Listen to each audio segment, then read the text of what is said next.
Hello, my name is Lauren Boyette, and this presentation is a part of my Girl Scout Gold Award, Grandma's Birdhouses, in honor of my late grandma, Elaine. A little bit about the Gold Award. The Gold Award is the highest award a Girl Scout can achieve, and in order to achieve the award, she has to do a few things. First, she has to complete a service project that solves some sort of issue or problem in her community that takes at least 80 hours to complete and leaves something tangible behind. My personal Gold Award project, Grandma's Birdhouses, had four main parts. The first part is when my mom and I went out and we bought 15 cedar wood birdhouses, such as the one behind me, and then my Girl Scout troop and I came together and we decorated said birdhouses, such as this one. And then my mom and I designed a logo for and compiled into care packages bookmarks, such as this one, and writing pads, such as this one. And then my Girl Scout troop and I took the birdhouses and we installed them into the gardens of a hospice care center in Aldie, Virginia called the Adler Center, where my grandma spent her last weeks of life, and where the idea for this service project came to me. And we hung those up on metal bird hooks, and we delivered the care packages of bookmarks and memo pads to a little library section in the Adler Center for staff, patients, family, and visitors.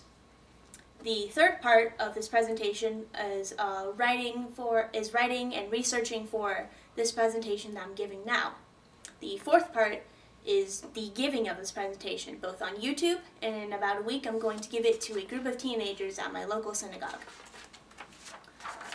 There are many reasons why I chose the subject of grief and grieving for this presentation, but the big two are, A, I have extensive experience with the grieving process already, even though I'm only 16, and B, I wanted to share the knowledge I have to a wider audience, because I've noticed in my life that there aren't as many resources for teenagers and young adults as are for maybe young children or for adults going through the grieving process. So I think it's very important that teenagers and young adults like myself have some sort of resource from a peer, because it makes it a little more understandable, a little more relatable to hear this kind of heavy subject from a peer about the grieving process and grieving. And what is grief exactly? Grief is basically an umbrella term. It's a lot of conflicting and different emotions all mixed into one. It's sadness, pain, sometimes anger, sometimes just a feeling of numbness inside. And that can make it very hard to understand and to process, especially when you're going through grief for the first time in your life. Since I have the experience with grief multiple times over, I hope to convey the knowledge and experience that I have to you watching this video right now. And anticipatory grief, what is that? Well, anticipatory grief is basically the grieving process that you go through before a loved one passes away. And usually you experience that when a loved one is going through a terminal illness, such as Alzheimer's, dementia, or cancer. And the grieving process affects people in tons of different ways, because everyone feels grief differently. Some people find it easier to grieve when they're surrounded by arms of love, which is a quote from my mom. Your arms of love can be anyone, consisting from parents or guardians, to friends, to teachers, school counselors, or even Girl Scout leaders. However, other people find it easier to go through the grieving process and to process their emotions when they're alone or when they're with fewer people. One good thing to do, in any way you feel your grief, is to find at least one person to be your arms of love, to sit with you, to let you cry, to just talk, or to just be with you. Having someone just be there to be a grounding presence, it really truly helps more than you would think. And how you cope with the anticipatory grieving process can depend on the length of time that you have with the loved one, and also the degree that they are mentally and physically around and aware before they pass away. For example, my dad He was diagnosed with lung cancer in late 2016, and he passed away in April of 2018. So we had over a year with him to talk, to do things, to tie up our loose ends, and that, while that didn't make the grieving process easy, it did make it easier because we tied up our loose ends and we done and said what we wanted to do and say. However, with my grandmother, she was diagnosed with pancreas cancer in late 2020, and she passed away at the Adler Center in January of 2021. So we only had about 3 months with her to talk, and we couldn't really tie up our loose ends as easy. So the grieving process was a lot more difficult after she passed away. And with my grandfather, he has dementia, so his memory and his sense of self is fading away day by day, and it makes it a lot harder to go through the grieving process because he has a hard time knowing who I am, and that makes it a lot harder on me. However, the grieving process of any kind, no matter how the person passes away, is the most difficult thing you will most likely ever have to experience. So finding some coping mechanisms and finding some ways to process the emotions that you feel is definitely the most healthy thing to do. And here are a few examples of some coping mechanisms. You can write down how you're feeling in a journal or in a notebook, or if you're more of an artistic person, you can draw out how you feel in a sketchbook or a sketch pad. You could listen to music. I listened to the song Simple Man by Leonard Skinner in the months and years after my dad passed away because it reminds me of him. It was his favorite song, and he really encapsulates that song. You can also take walks to get some exercise, to get some air, to clear your head. That really helped me in the months after my dad passed away. I took walks on a trail near my house, and that helped me get some air to clear my head. However, if you don't have a safe place where you live to take walks or to go on long walks, then you could simply work out in your room or in your yard, and that can help get you exercising and get your head out of your grief for at least a little while. You can also cook or bake.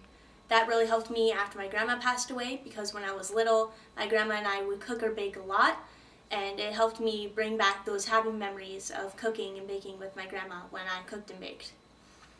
You can also visit memorable places such as a park or a museum that you and the loved one used to frequent or had happy memories associated with, or you could have mementos of the loved one. For example, this is my dad's cowboy hat. He wore it like pretty much every day of his life except for Halloween. And we have it on our mantle in our living room most of the time, and that has like a physical reminder of him and always helps us remember him. You can also talk out how you're feeling with your arms of love. You could just sit down and talk with them, or you could just seek physical touch, such as hugs or just cuddles, because I know physical touch does help a lot of people. Or if you feel it would help you, you could consider seeking out professional therapy.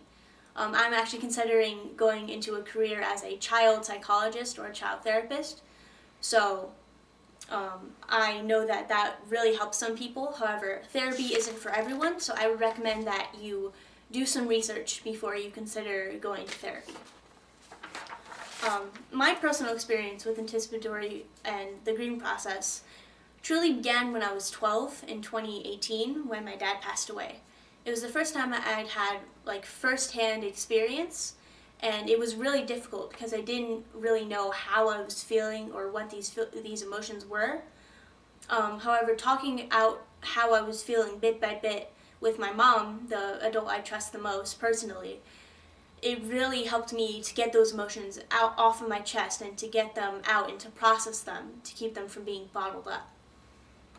And when I was 15, my grandma passed away at the Adler Center, and talking out how I was feeling with my mom, again, it helped me the most.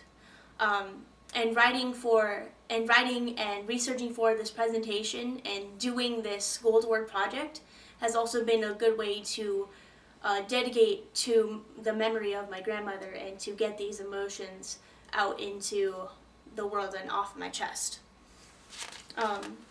The pain of the grief, it never truly goes away, though it does fade over time, especially if you find healthy coping mechanisms in arms of love. So while I do, while I have healed in the years after my loved ones have passed away, it does sometimes still make me cry, and that's okay. It's okay to cry. It's okay to be human and to take a step back and to cry if you need. Because the main idea of the grieving process is to find a way to process how you're feeling, is to find a way to process the emotions and to get them out, to keep them from being bottled up, and over time it helps the pain to fade away. And even though it can sometimes be triggered back by an emotion, a song, or a memory, that's okay if you need to take a step back to say, I am not feeling up to this right now, I need some time or I need some space. That's perfectly normal, that's perfectly valid, and you have every right to do that. Because grief is not linear and it doesn't have a time limit. You can grieve for the rest of your life for a loved one. If they touched your heart and your soul in a really important way, you can grieve as long or as much as you need to. Now, I know that was a lot of information and that was a lot of emotions, so I'm going to do a quick recap. So, grief, as an umbrella, is a bunch of conflicting and different emotions such as anger, pain, sadness, or numbness. And anticipatory grief is the grieving process that you go through before a loved one passes away. And the grieving process affects people in tons of different ways because everyone feels grief differently. Some people find it easier to grieve alone, while some people find it easier to grieve with their arms of love, with people around them. And both kinds of people, both kinds of grieving processes are perfectly valid and okay. You don't need to feel bad if you need some time alone, because if you need some time alone to properly grieve, then that's what's best for you, and that's okay, and that's good. The main idea of the grieving process, however you go about it, is to find some healthy coping mechanism to get those emotions out and to process them, to keep them from being bottled up. And some people can consider therapy. Some people find that therapy really helps them, but therapy isn't for everyone, so I would really recommend doing research if you think that you might want to go and see a therapist. And over time, finding a healthy coping mechanism, finding someone to talk to, it helps the pain of the grief that you feel to fade away over time, even though it can and most likely will be triggered. That's okay if you need to take a step back to cry or to take a deep breath. It means that you're human. It means that you feel your emotions, and that's a good thing.